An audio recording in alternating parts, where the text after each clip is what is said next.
Hello everyone. Welcome to the India Deeptech podcast series hosted by us at TDK Ventures. I'm your guest host Anil Achyuta. I'm the managing director of TDK Ventures. Today, we'll discuss our latest and exciting investment into Fasal, which is a precision farming company from Nama Bengaluru. The focus today for us is to drill down on the origins of Fasal and the key learnings in Fasal's journey. I've got Fasal's founder here, Shailendra Tiwari, with me. Thank you, Shailendra, for taking the time to talk to us. Thank you, Anil, and I'm very grateful that you literally took a flight 14 seas away to record this, and I'm thankful that Upstream Live team is here, and I'm very excited for this conversation. Perfect. Well, can you give me an elevator pitch about Fasal in a nutshell? Certainly. So, I think we are all a bunch of George R.R. Martins. We have created our own Dothraki language. In a way, it allows for farmers to speak to their crops. That is what we do. And as a result of it, the world is a better place. Well, wonderful. Say more. So, we started in 2018, and it was a result of some of our own pursuits to honestly spend our weekends better. Never knew life had very different kind of plans. Got obsessed with a problem which essentially in our mind works like this. India has about 150 million hectares of farmland. We are one of the largest owners of arable land globally. But if you look at our productivity, I don't think we do any justice. So we have everything working out well for us. We have all kinds of climatic zones in this country, all kind of soil. We are 1.4 billion people, so millions of people are engaged in agriculture. But what doesn't work for us is our agriculture knowledge is delivered from one generation to another in form of wisdom. And the impact of it is, even though we should literally be the global food bowl, we don't grow enough that we can feed our own people in the manner that we should be. And what I think became very, very interesting for us was a data point that we landed in 2016-17.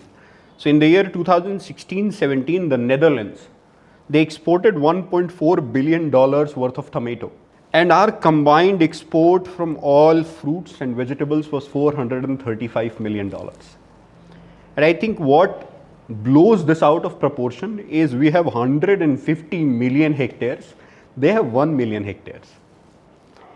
And the idea that drove Fasal was that either probably we are really, really bad at this, or probably they are very, very good with it.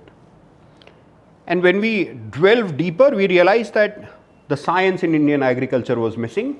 And if there was a way in which you could infuse this science and the knowledge of why plants do what they do into Indian agriculture, into the farmer's mind, I think you could literally transform this country. So this country can go from 3 trillion GDP to probably 5, and I feel the fastest way is evolution of Indian agriculture. And we said this is what we are going to make an attempt to solve. And we said a smallholder farmer doesn't matter. Educated, not educated doesn't matter. Different soil, different climate doesn't matter. We have to build something that surpasses all of this. And we have to build it in a way that it could work for global farmers. So in 2018, we registered this company. We had some savings and we gave ourselves about 12 months. We said if nothing works out in 12 months, we'll go back to the job. And here we are. We built that technology. We define it in a way that we have the capability of providing farm level, crop specific and crop stage specific actionable intelligence delivered to the farmers in the language that they understand and on the medium that they are available. We are now on 75,000 acres of farmland. We have developed a groundbreaking global technology which is a mix of crop science, is a mix of machine learning, is a mix of IoT. And what it has done is, so far on every farm we have been to, we have saved anywhere between 40 to 50% of water which now totals to roughly 80 billion liters of water. We have saved 150,000 kilograms of pesticides. We have saved thousands of kilograms of fertilizers. And every farm that we have been to has spent less money to grow at least 25% more. Wow, that is unbelievable. 80 billion liters of water. Yes. That is a golden nugget. Well, I want to dive deeper into that, but let's take one step back. And I want to ask you, what gave you the courage and conviction to start the company? Because when I speak with a lot of younger, bright entrepreneurs, what they tell me is, Anil, I have so many ideas. There's so many ideas out there. There's so much information out there. There's so many technologies out there. So many problems to solve. How do I choose the right one? How do I almost dive deep into this and get committed to something for the next 10 years? What gave you that conviction? I think it has more to do with getting obsessed with a problem than courage and conviction. So I think I'll park aside courage for a moment, because when we started this company, we were in second half of our 20s. Honestly, there was nothing to lose. So the worst case scenario was you would probably go and fail. And I think in general, see, we were having this conversation, the conversation of your ability to absorb failure. I think I had personally failed so many times in life, in small or large proportions, that I genuinely do not care about failing. But I think what drove this entire pursuit was the fact that we felt if we could solve this problem, we could genuinely be in history books. So the impact that this problem could deliver was so much that there was no downside. So the downside was you will lose maybe 12 months of saving, you'll lose some time, but what you will gain in return is an ability to take a shot at something very big. I think that was the primary motivation. I was not scared. I told my father I'm going to get started on this, and I have like X months of savings, and I may ask for some money at some point in time, and he was happy to. He said, go and live your life. But I think we were so obsessed with this problem that we continued going deeper. And in general, I'm not a very big fan of ideas. I think ideas are like 10% of something, but I'm a very, very big fan of disciplined execution. In general, you could have the greatest of ideas and very regrettable execution, or you can have a very average idea and you could have phenomenal execution. So you will, on daily basis, if you are a capable human being, your cognitive system works, there will be so many things that will come to your mind.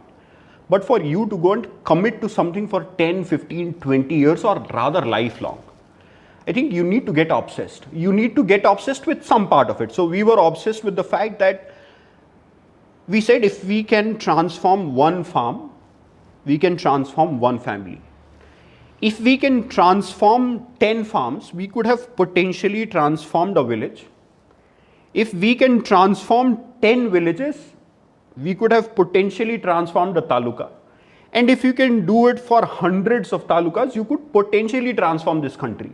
And the fact that you as a meager individual have an opportunity of doing something that could impact this country, I think that was the biggest driver that still continues to be the driver in our good times, in our bad times.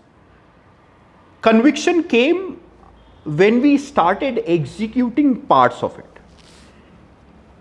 We went to one farmer, we sort of created a very small group of 5 farmers. So we said, let us try with these 5. Let's see if something happens. 5, 6 months down the line, so a Marathi farmer said, Sahib, Kranti hona rahe. That means it is a revolution. And I remember these moments so vividly that I said, there is this quote, I can't seem to remember it well, but It goes something like this: find what you love and let it kill you. And I think until and unless you have this kind of obsession with a problem, you cannot commit to something for a long time. So if your commitment is not for the impact, if your commitment is not for the execution of it, if your commitment is not for the vision of the world that you see your organization as an agency of change, I think it will be hard for people to commit to anything. True, very true. Thanks for sharing that. Maybe we talked about the obsession of the problem and the impact that it brings. Can you share the biggest mistakes that you made during your seed, maybe in the Series A, and just walk me through the journey? Because at the end of the day, in a startup, it's a journey. Yeah. And you learn along the way, and you get better at that execution. Maybe you stage things right. So walk me through that journey of the mistakes, because for me, this is the most important part in a startup's journey. Finding the mistakes and finding ways to correct them and overcoming those. You know, when you say mistakes, funnily, I have like a very long list. So I'll try and Top three. Find the top two, three. Okay. I think the product that we were trying to build is a mix of some frontier technologies, some things which on the face of it make a lot of sense but never tried, and severe amount of empathy for the TG that you have. So when we raised our seed round, Anil, I think we were this company has been in a very, interesting sort of journey and evolution. So the moment we raised our seed capital, there was COVID. It was good that we had capital, but it was bad that we did not have the opportunity of operating in a way that COVID wouldn't be there. And what I regret now, like this part I would like to go back and change, is even during those times we should have found a way to be in touch with our customer in a way that you are not very far off from them. So I think I had a product manager's background before building this company, and product management thrives on two things: genuinely finding a problem rather than what the noise is, and then finding a solution that works for your customer. So COVID came, we had spent a lot of time building the technology. We tried finding ways in which somebody from the team would stay in touch, like in a close proximity with the farmers. And that was in fact the first year of commercialization of the technology. The part I would go back and change is I would like to be there. So instead of being in Bangalore, being in this office, I would probably find a way to be there, protect my team, but at the same time really be around the farmer when he's using the technology, when he's praising it, when he's criticizing it, when he's deriving joy out of it, when he's deriving frustration out of it. That was one thing that I feel if we would have done it for like 4 months of that time, we would have accelerated our roadmap in a way. Second thing that I sort of regret, and again I would like to go back and change, is for a brief moment in time after our pre-series A, I offloaded and outsourced the responsibility of building a specific team and culture for that team to somebody else. And every time when I think about it, I regret it. Because I have spent time, we together in this organization, I've spent a lot of time thinking what culture is, why it matters, how do you engage people, how do you hire mission-oriented people. So for a startup which is targeting change of the country, you need mission-oriented men and women. you cannot have people who would just come at 9 o'clock in the office and leave by 6 and assume that their job is done. It requires taking 10 steps ahead. So when I did that, I realized that part of the team looked very different than other parts of the team. And I used to question myself constantly on why this is happening, because I was under impression that we have hired 120 people. These are very good people, they are very motivated, they are doing their job well, and their influence will drive these next 20, 30 people. Did not happen. And now we have shifted back to our own previous ways. I still continue to interview every single person, whether it is the junior most role or the senior most role. We still go and do this culture conversation. We'll still reiterate our values over email very frequently. But I think these two things I regret. I would like to go back and change them in a parallel universe. What is one question you can ask a new employee or a prospective employee on what their culture is and how mission oriented they are? See, usually I'll go back and ask them, why are they working? And I don't like fancy answers. So your mission could be that I want my family to be well off. It serves both the organization and you. So if you want your family to be well off, you need to do well. You need to accelerate, you need to align yourself with an organization. The organization will grow and you will grow so. I don't like fancy answers in the way that somebody would say this and that and blah, blah, blah. It doesn't work.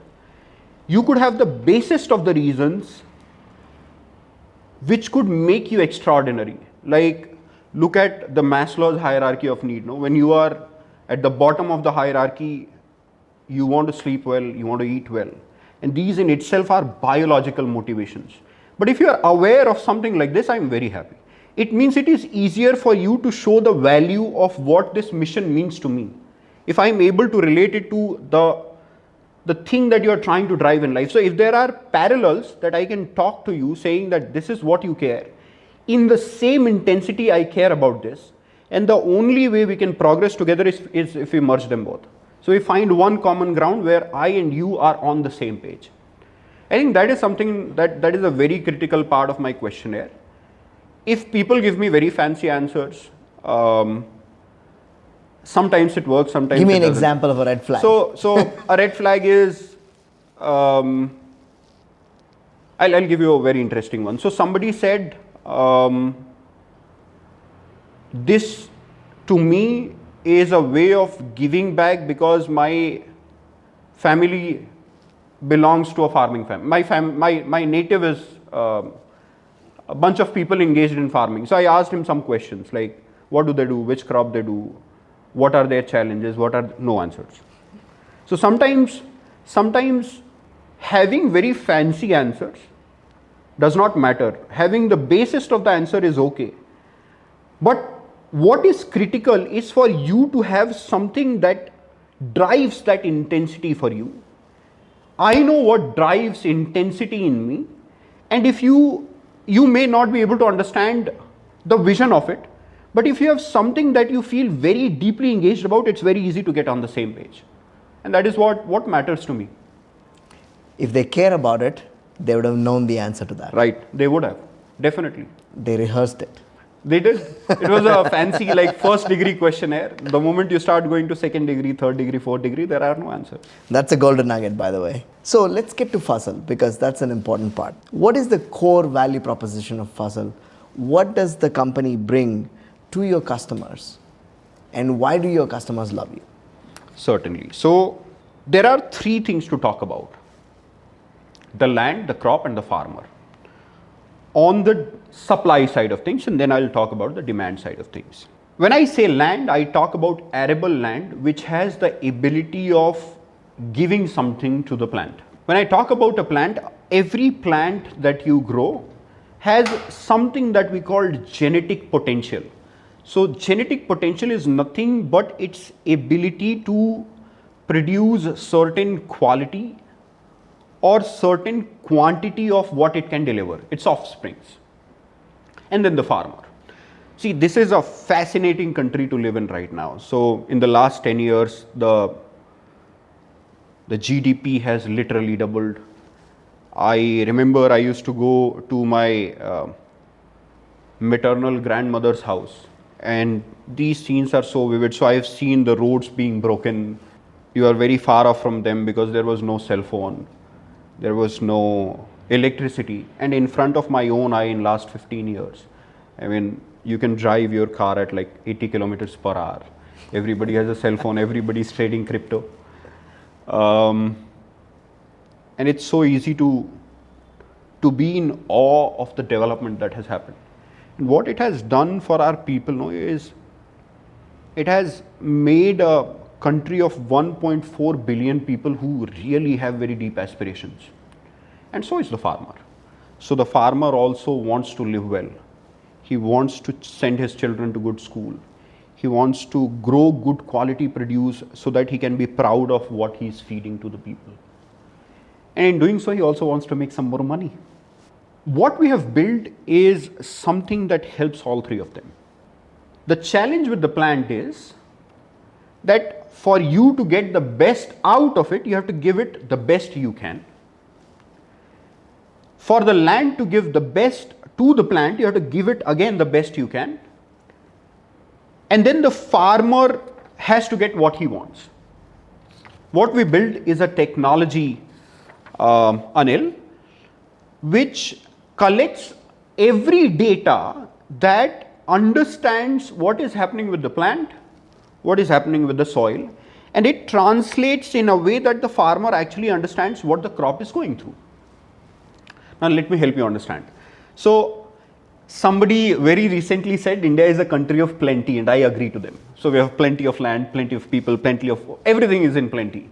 The problem with that plenty is, take a farmer who has become a farmer by absorbing the wisdom that his father passed to him. Doesn't have the scientific knowledge of why a crop does what it does, how it grows, aspects of it, right? Now, as a result of it, he has an impression of what the crop needs rather than what the crop actually needs. By virtue of building this technology and deploying it on the farms, the IoT of it, the AI of it, the machine learning, the crop science, the satellite, everything put together, what it does is, it consumes this information to tell very simple things like, your crop needs water, it needs water tomorrow by 4 o'clock, and it only needs 10 liters, vis-a-vis the farmer's understanding of it, that the crop needs water every day and it requires water every day at least in the tune of 100 liters. Or something as simple as that the fact that situations are very conducive for this particular disease to happen. The best time to take care of it is tomorrow, and you can do it at 10 times lesser cost than you would do when the disease would have happened. And it is all sent to him in very simple local language. So it could be in Kannada, it could be in Marathi, it could be in Hindi, it could be in English or whatever. It could be on an app, it could be SMS, it could be an IVR call, whatever works for the farmer. As a result of it, the farmer and the crop can talk to each other. So the crop is telling him, I'm thirsty or I'm sick, and the farmer is dealing with that problem. Now it allows for the soil to give the best to the plant. It allows for the plant to match its genetic potential, and it helps the farmer make what I was talking about. So you have higher yield at far lesser cost with far better quality. Now, we are currently on 75,000 acres of farmland. So all of our farmers put together own this land. In totality, this is roughly $1 billion worth of produce. So $1 billion of grape, pomegranate, apple, banana combined, everything together. So we work in horticulture. It is nothing but an umbrella term for fruits, vegetables, plantation crops and spices. Now this is where it becomes more fascinating. So in this country, you will hear estimates of how many acres of farmland there is, and you will have an estimate of who potentially could be growing what.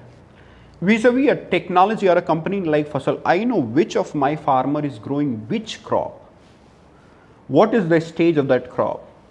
in the way that the farmer is dealing with the crop, what will be the end output, what will be the potential quality. And I know this far in advance than the farmer even does.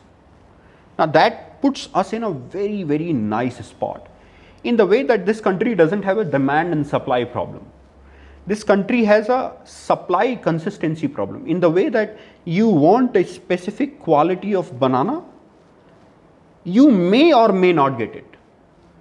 But if you are working with somebody like us, you will definitely get that same quality of banana from our farms, precisely and responsibly grown, continuously.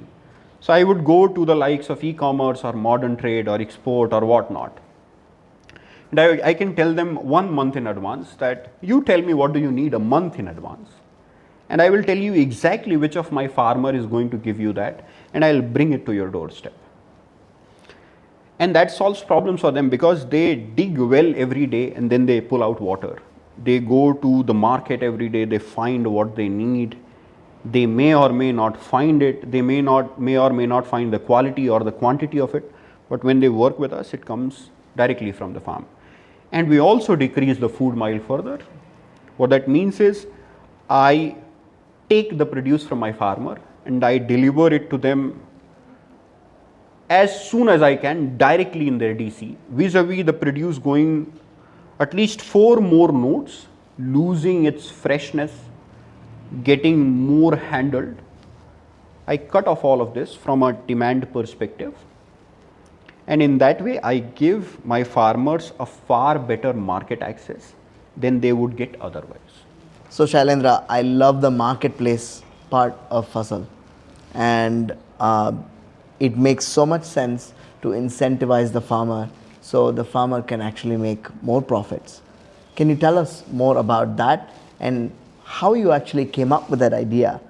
And that's the most, the journey of that idea would be interesting to know. Certainly. So you'll find one data set very common when you start digging deeper into agriculture in India, Anil.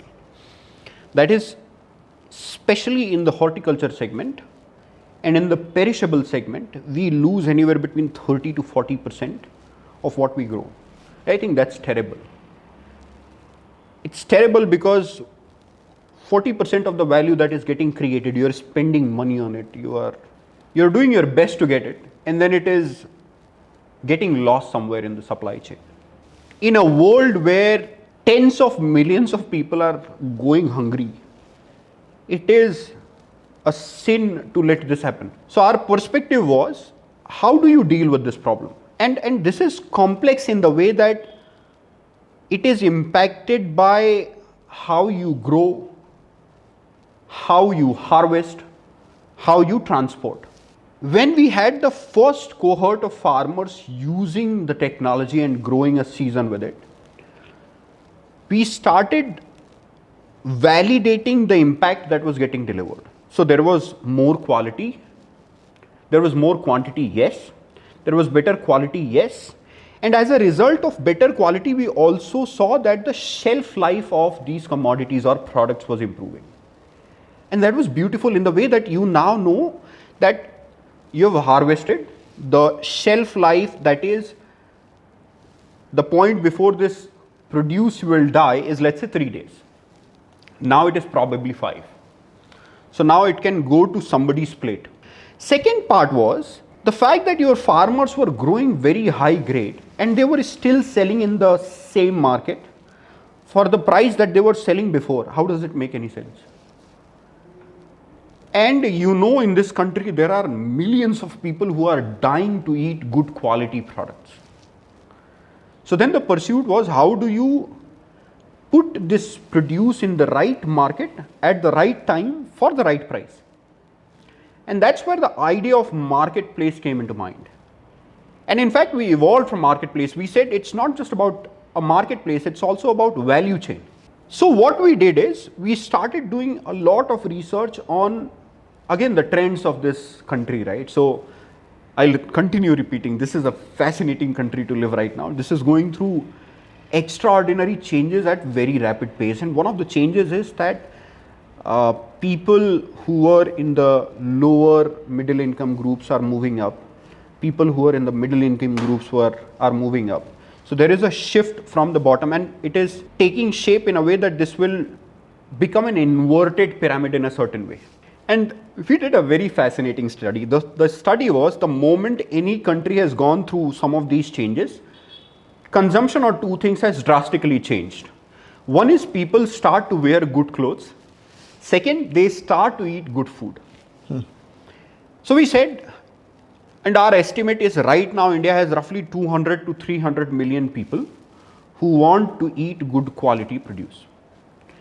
We have $1 billion worth of produce ready to cater to them. So we said this actually aligns with the vision of helping our farmers grow more, grow better, and sell better.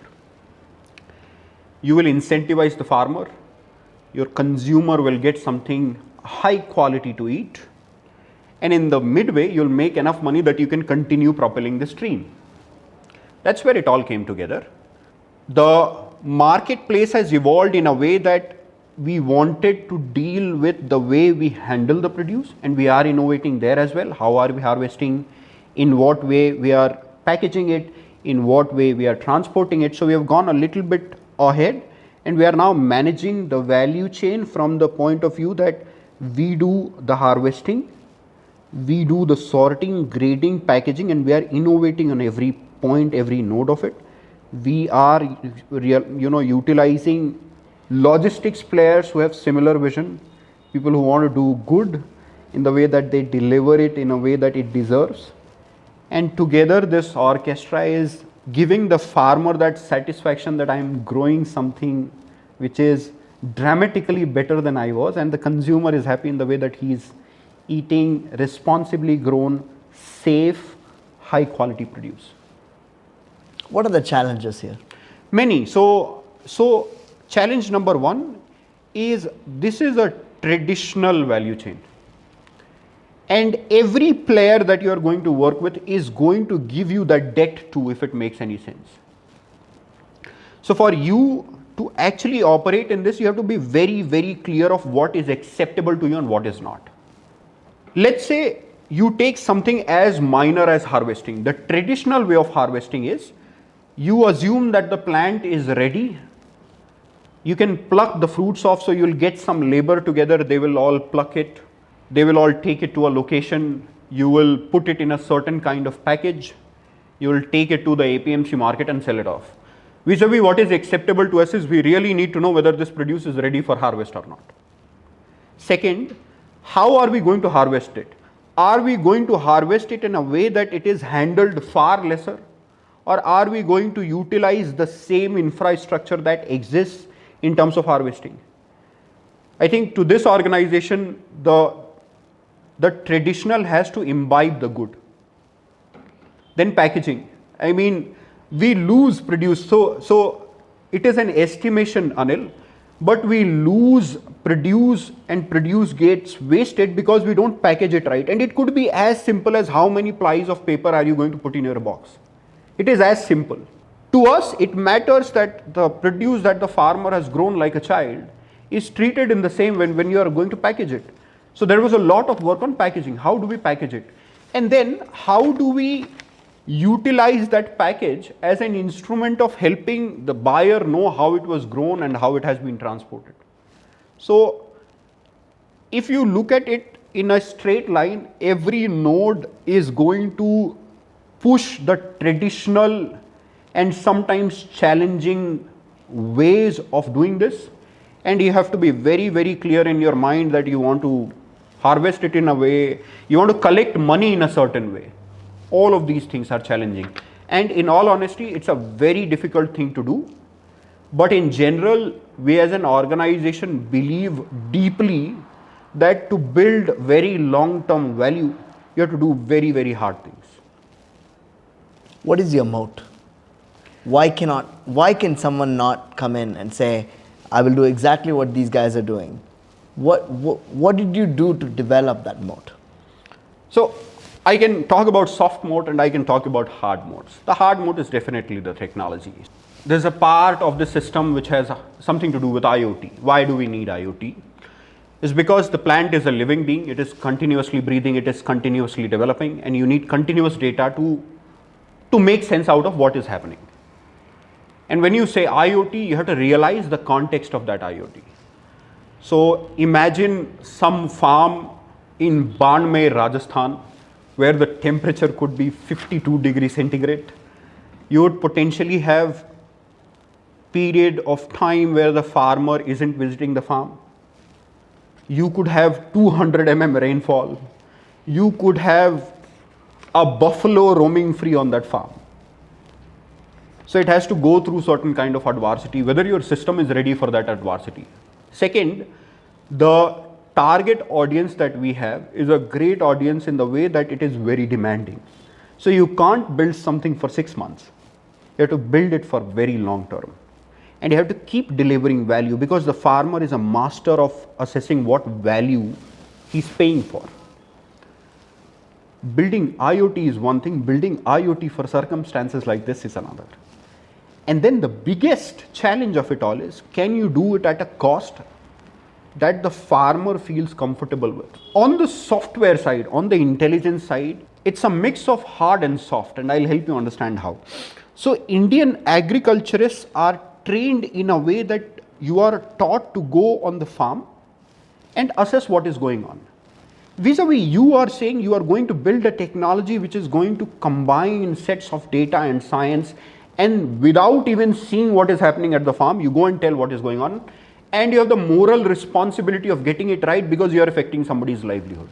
The fact that we were able to set up and put up a team together which felt there was merit in trying this and had the capability of executing is our soft mode. The hard mode is they actually delivered. And for doing so, they spent 5 years. 5 years of doing that same experiment, going from farm A to farm B, managing 200 farms. It's not easy. And unless you get your science right, you will never get agriculture right. Yeah. What do you do with the disgruntled farmers? So, I think we reason with them. So, I am of opinion that Indian farmers have not been portrayed in the way that they should be. For a very long time, this country and elements of it, I would say, saw them as a charity case, and I think that was terrible. The farmer, at least the farmers that we deal with, we feel they have 4 or 5 acres of farmland. In a way, we look at them as small businesses, and you can reason with business, right? You can reason the P&L, you can reason the cost, you can reason the revenue, you can reason why you are trying to do something, you can reason why it would fail and what would make it successful. And in fact, I'll tell you, it's not that we have not had our share of challenges. I remember in the first season, we picked up like a cohort of 50 farmers, Anil. We deployed and we were so excited with the hardware that we have got it right and this and that. And one sudden day, I woke up at 7 o'clock and all of them were not working. Not a single device out of 50. And in the preceding 2 months, the farmers had actually built some dependence on the technology. So somebody gave a call, Sahib, kuthe aaye tumi? Meaning, where are you, sir? I said, sir, Bangalore mein. Sir, ye chal nahi raha, aap isko utha aur le jao. Sir, what has happened? So he told, sir, 2 din se chal nahi raha hai. And we were all like, what to do? So people, and this is where culture comes into place. So in the face of adversity, you can all be scared and run, or in the face of adversity, you believe in why you are doing this and everybody takes that problem head on. A lot of people on this team did not sleep for many days, but we sorted that out. So there are disgruntled farmers, there will be. The fact that we assume that they are rational beings, we go and reason with them. We make it work. We apologize where we have to apologize. We take pride when we have to take pride. We take stand where we have to take stand. And I think that is how it has worked out reasonably well, I would say. Wonderful. What's next for Fasal? 5 years. Give me a vision. And maybe also tell us what you don't have today, and maybe what competencies you have to build in the company, what kind of capital you need to raise. Just give us your vision. I'll tell you why we are working to build this organization, right? See, in 2016, one of the telecom companies did something revolutionary. What they did is, they brought down the cost of data so low that it became a springboard for a very different kind of India. I genuinely feel that the work this company is doing has the ability to transform agriculture in the same propensity. The vision honestly is that can we deploy it in at least 50% of Indian horticulture? And why? Because things that you are commonly seeing will cease to exist. For example, if you have a system like Fasal in every onion farm in this country, you won't have the price fluctuations that you see. I'll tell you why. Because production will increase, quality will increase, and the end consumer, who is in a way that, let's say, policy makers who are deciding how to make sure that there is onion on the plate, would actually know what amount of production is there. They would know well in advance when you have to stop export, rather than stopping export as a measure of solving an immediate crisis. Second is, we really want to master the art of taking the produce from the plant to the consumer and everything in between.